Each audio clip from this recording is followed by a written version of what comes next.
مسلمان بھائیو السلام علیکم ورحمۃ اللہ وبرکاتہ۔ میرے پیارے بہن بھائیو، یہ چند روزہ زندگی ہے، یعنی قرآن پاک میں اسے 4 دن کا کھیل تماشا قرار دیا گیا ہے۔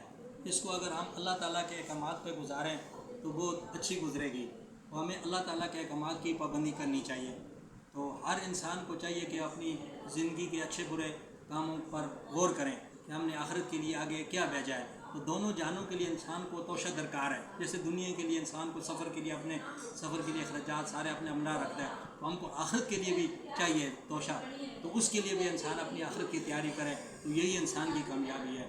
تو یاد رکھنا کہ یہ اپنے مال بنانے، گھر بنانے، بڑے بڑے یہ بزنسیں، کاروبار یہ کرنا، یہ سب یہاں ہی رہ جائے گا۔ یہ آدمی فضول ہے، وہ جو آدمی چکروں میں پڑا ہوا ہے۔ صبح سے انسان نکلتا ہے، اپنے گھر والوں کو ٹائم نہیں لیتا ہے، یہ مار داڑ میں لگا رہتا ہے کاروبار میں۔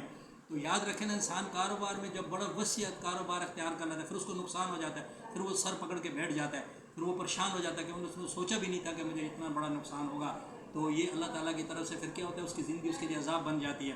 کسی انسان کو اولاد تباہ برباد کر کے رکھ دیتی ہے، اس کا مال اجاڑ کے، وہ اولاد اس کے لیے عذاب بن جاتی ہے۔ یہ بھی آپ دیکھنا۔ تو اس کے بعد یہ ہے کہ اصلی زندگی جو ہے، اگر قرآن اور حدیث کے مطابق ہم گزاریں تو اس انسان کو دنیا اور آخرت میں کسی چیز کی کوئی غم فکر نہیں ہوگی۔ تو لہٰذا کئی لوگ یہ کہتے ہیں مجھے بڑی معلومات ہے، یہ وہ ہمیں پتہ ہے اس بات کا، وہ غور نہیں کرتے۔ تو ان کے لیے میرا یہ سوال ہے کہ اگر ان کو معلومات ہے تو ان سے یہ پوچھا جائے گا، یہ نہیں پوچھا جائے گا کہ آپ کتنی معلومات حاصل کر کے آئیں، اور یہ پوچھا جائے گا آپ کو اتنی بڑی معلومات تھی تو اس پہ عمل کتنا کیا، کیونکہ زندگی عمل سے بنتی ہے۔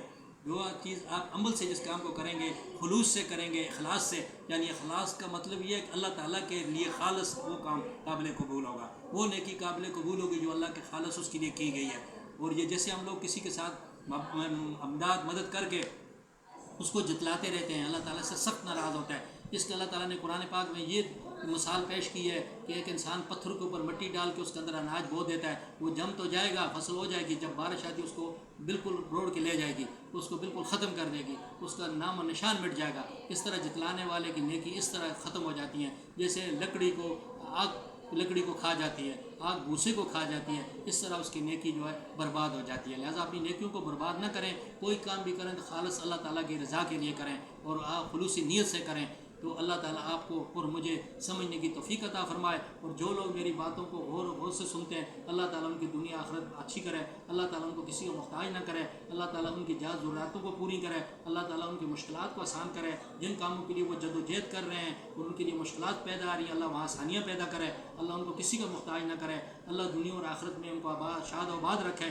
جو لوگ میری باتوں کو سن کے اور میرے لیے اچھے خیالات کا اظہار کرتے ہیں، خدا ان کے لیے بھی اچھے حالات پیدا کرے، اللہ ان کے لیے بھی اچھے راستے نکالے، آسانیاں پیدا کرے، اللہ ان کو دنیا اور آخرت میں کسی کا بھی محتاج نہ کرے۔ آمین یا رب العالمین، یا رب یا رب یا رب، آمین۔